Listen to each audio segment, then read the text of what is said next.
May I come in, sir? May I come in, ma'am?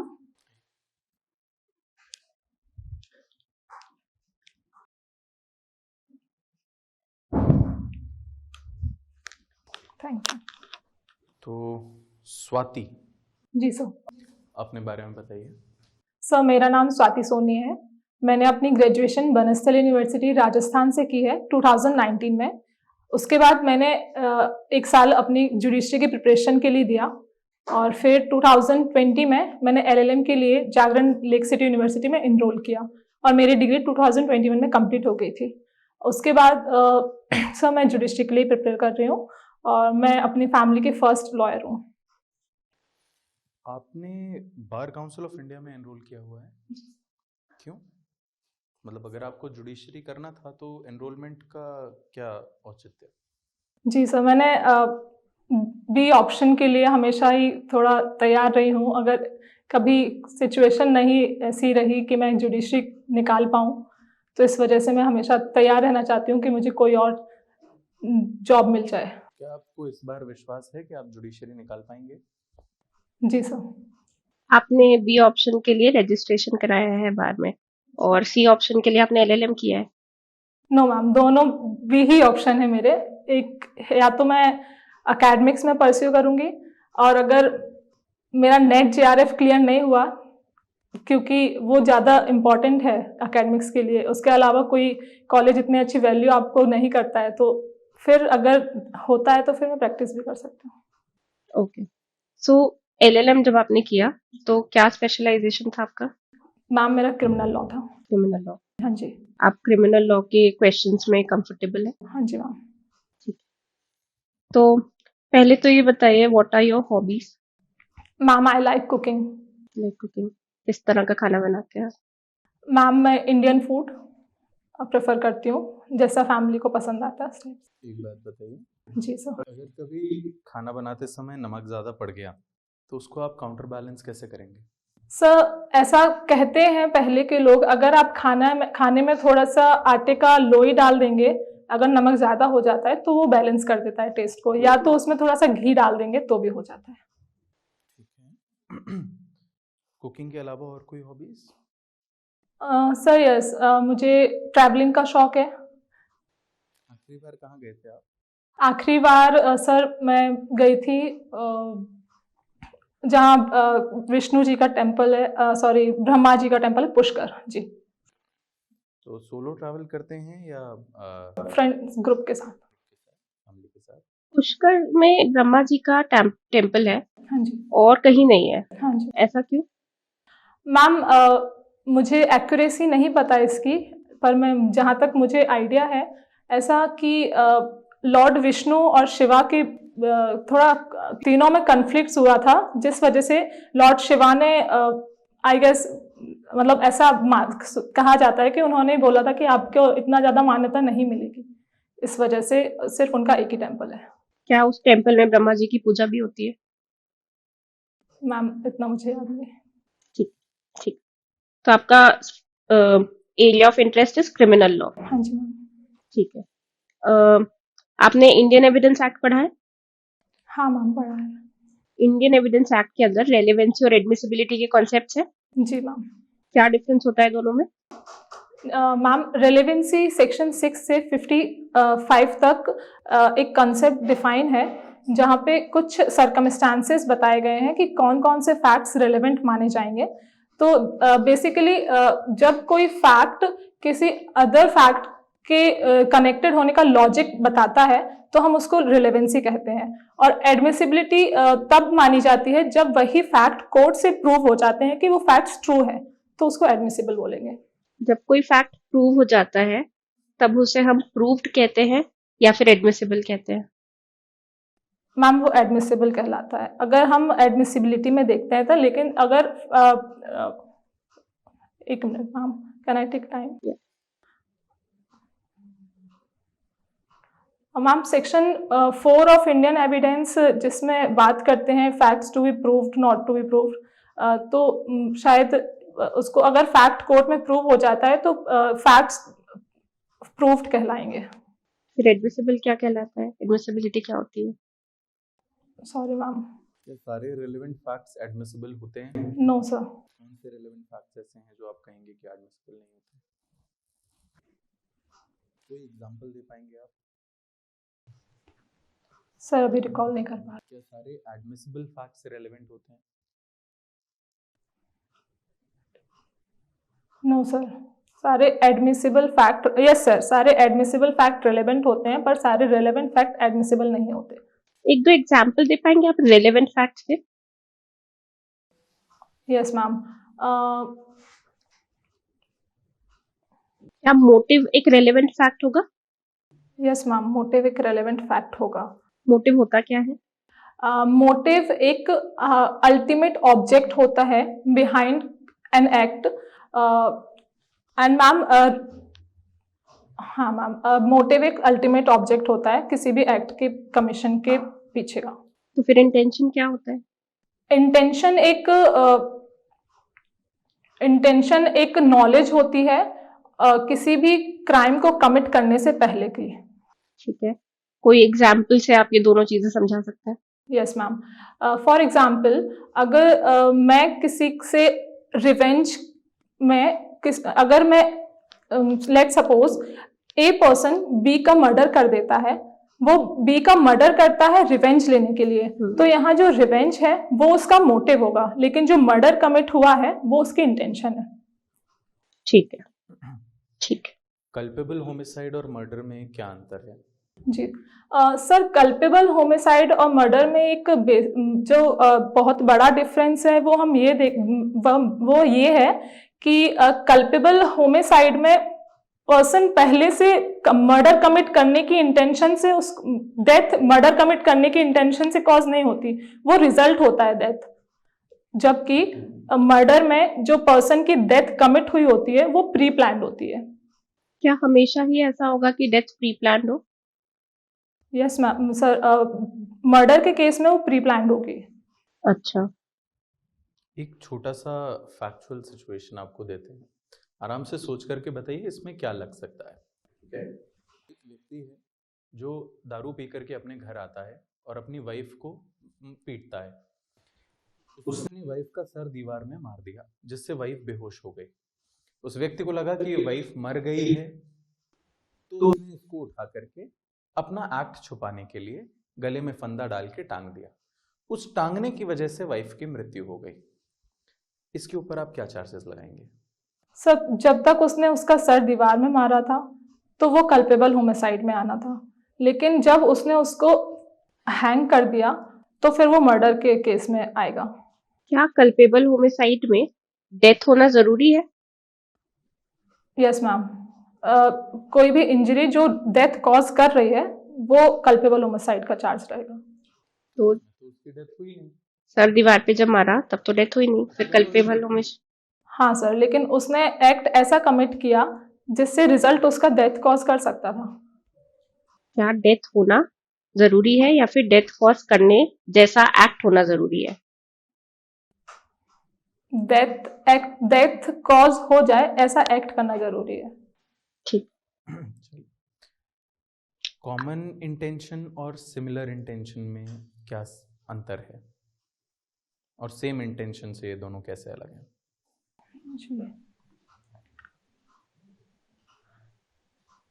Common intention section 34 of IPC बात करता है, जिसमें अगर पर्सन एक से ज़्यादा पर्सन अगर किसी एक कॉमन एक्ट में इन्वॉल्व हैं और वो सेम एक्ट कमिट करते हैं तो वो चार्ज होते हैं कॉमन इंटेंशन के लिए। सिमिलर इंटेंशन और sir, can you please repeat the question?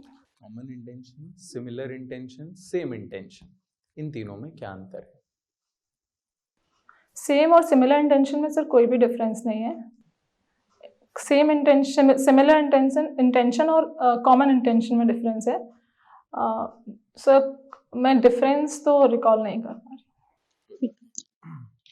आपने इंडियन कॉन्ट्रैक्ट एक्ट पढ़ा है? जी मैम। तो वॉइड अग्रीमेंट और वॉइड कॉन्ट्रैक्ट जी में क्या डिफरेंस होता है? मैम, वॉइड कॉन्ट्रैक्ट जो होते हैं वो इनिशियल स्टेज पे तो वैलिड होते हैं, लेकिन due to changes of some circumstances वो कुछ टाइम में इनवैलिड डिक्लेयर हो जाते हैं, सॉरी वॉइड डिक्लेयर हो जाते हैं। जैसे एग्जांपल हम ले सकते हैं इनफॉर्सिबिलिटी ऑफ लॉ की।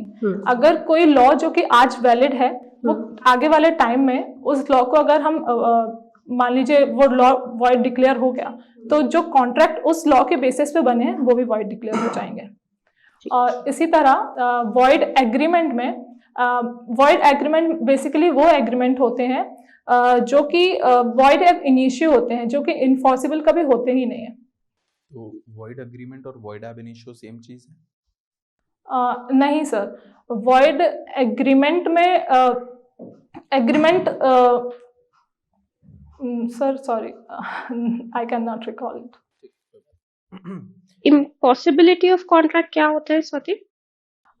Impossibility of contract denotes when a contract cannot be performed due to incapability of person, or maybe it may be caused due to act of God or some other reasons. क्या इसके बारे में कोई provision Indian contract act के अंदर बताए? Ma'am, section 58? 58? No sir, ma'am, I guess section 50, sorry ma'am, I cannot exactly recall. आपको sections में दिक्कत आ रही है? जी आप ये लीजिए और इसमें से देख करके मुझे बताइए कि सेक्शन 24 और सेक्शन 57 में क्या अंतर है। क्या बेटर येट आप मुझे ये बताइए कि सेक्शन 12 और सेक्शन 16(2)(b) में क्या अंतर है।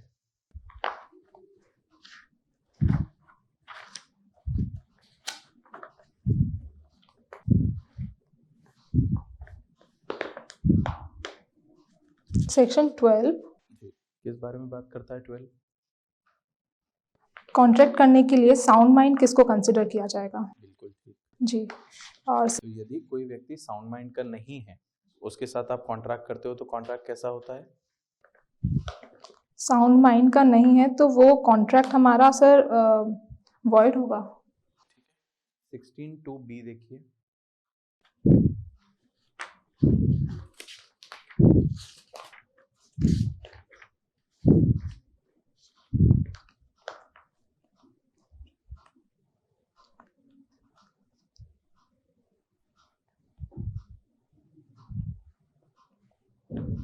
जोर से बोलिए, पढ़िए, क्या लिखा है उसमें? In particular and without prejudice to the generality of foregoing principle, a person is deemed to be in a position to dominate the will of another. A. Where he holds a real or apparent authority over the other, or where he stands in a fiduciary relation to other. Or B. Where he makes a contract with a person whose mental capacity is temporarily or permanently affected by reason of age, illness or mental or bodily distress. ठीक है। तो अगर undue influence है तो contract क्या होता है? Undue influence sir contract उसमें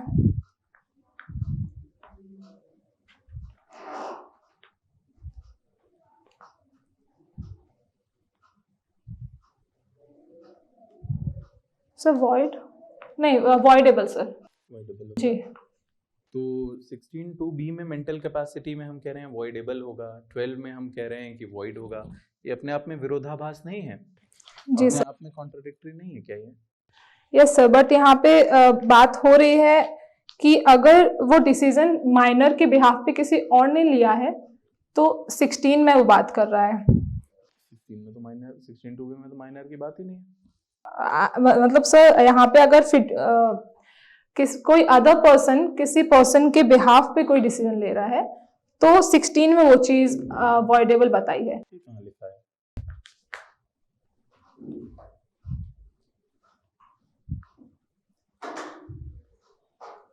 चलिए कोई बात नहीं, रख दीजिए। फिड्यूशियरी रिलेशनशिप्स क्या होते हैं? मैम, फिड्यूशियरी रिलेशनशिप बेसिकली होते हैं जो फॉर एग्जांपल लॉयर और क्लाइंट के बीच का रिलेशन, जो पेरेंट्स या फिर कोई गार्जियन और चाइल्ड के बीच का रिलेशन फिड्यूशियरी रिलेशनशिप माना जाता है। डॉक्टर पेशेंट के बीच का फिड्यूशियरी रिलेशन माना जाता है। इन शॉर्ट हम जिस पे ट्रस्ट करते हैं वो। ठीक है। इसका एक मैक्सिम है इससे एसोसिएटेड, जिसको हम फिड्यूशियरी रिलेशन कहते हैं, उसके बारे में जानकारी है आपको? Sorry sir. कोई बात। एसआरए पढ़ा है आपने? जी सर। स्पेसिफिक रिलीफ एक्ट में 2018 में अमेंडमेंट आया था, जी उसकी वजह से कुछ कुछ बदलाव आए हैं। क्या बदलाव आए हैं? जी सर, सारे बदलाव तो सर मुझे रिकॉल नहीं है, लेकिन एक जो मेजर बदलाव है वो ये है कि पहले 2018 से पहले जो पावर थी कोर्ट्स के ऊपर कि वो स्पेसिफिक रिलीफ एक्ट ग्रांट करेंगे, वो उनकी डिस्क्रिशनरी पावर थी, जो कि अब मैंडेटरी कर दी गई है। उसके अलावा सेक्शन 20 में कुछ चेंजेस इंसर्ट किए गए हैं, सेक्शन 10 में भी किए गए हैं सर, लेकिन मुझे एग्जैक्टली सेक्शंस याद नहीं है। इंफ्रास्ट्रक्चर से रिलेटेड भी कुछ चेंजेस किए गए हैं क्या? जी मैम। क्या चेंजेस है? Sorry ma'am, I can recall. Specific relief act में ही एक रिलीफ है जिसे हम कहते हैं प्रिवेंटिव रिलीफ। जी प्रिवेंटिव रिलीफ क्या होता है? Ma'am, preventive relief in form of injunction grant किया जाता है, जो कि दो तरीके के होते हैं। एक तो टेम्परेरी इंजंक्शन होता है, एक परपेचुअल इंजंक्शन होता है। टेम्परेरी इंजंक्शन में होता है कि आप कोर्ट के पास पावर होता है कि वो सूट फाइल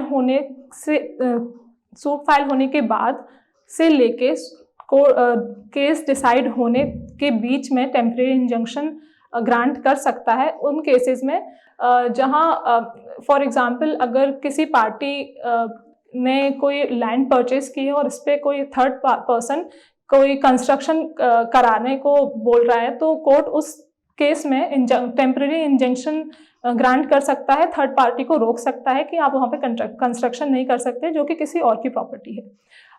जी, वैसे ही परपेचुअल इंजंक्शन में जो डिक्री पास होती है तब कोर्ट वहाँ पे परपेचुअल इंजंक्शन ग्रांट करता है, जो कि फाइनल भी माना जाता है कि वो फाइनल डिसीजन माना जाता है कि अगर कोई थर्ड पार्टी इंटरफेयर कर रही है तो वो उसको रोक देते हैं।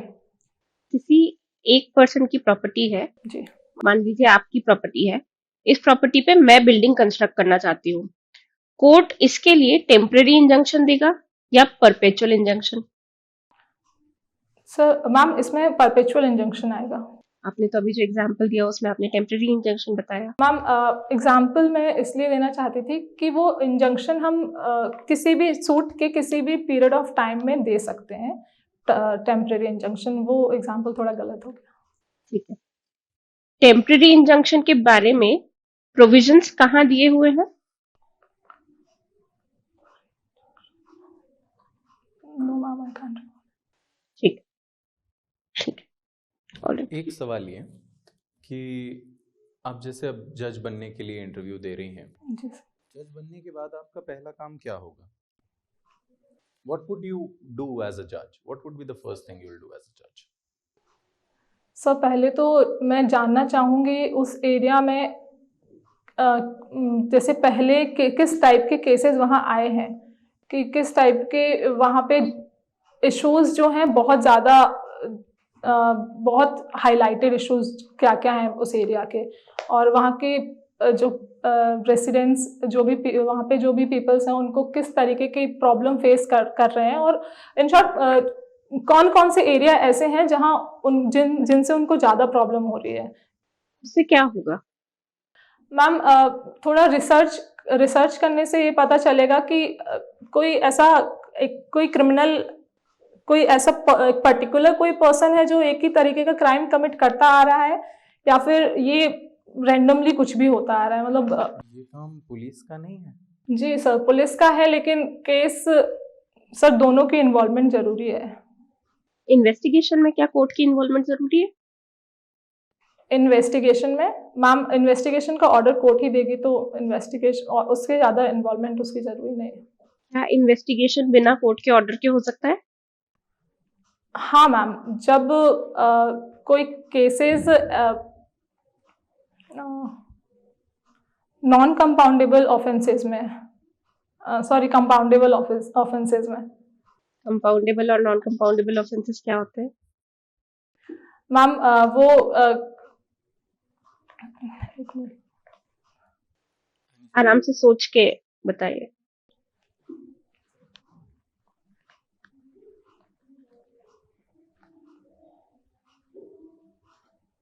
साथ ही ये बताइए कि आपको जज क्यों बनना है? मैम क्योंकि जज का रुतबा अच्छा होता है, पोजीशन अच्छी होती है, पावर अच्छा होता है। क्या पावर होंगी आपकी एज अ जज? पावर मैम वैसे पावर, रुतबा, ये सारी चीजें तो आपको सिविल सर्विसेज में भी मिल सकती हैं। कलेक्टर के जुडिश पास तो ज्यादा डिपार्टमेंट्स होते हैं, बंगला भी बड़ा मिलता है। जी sir, Why not that? Sir मैंने उस बारे में सोचा नहीं। ठीक, alright, thank you. Thank you so much. Thank you ma'am, thank you sir.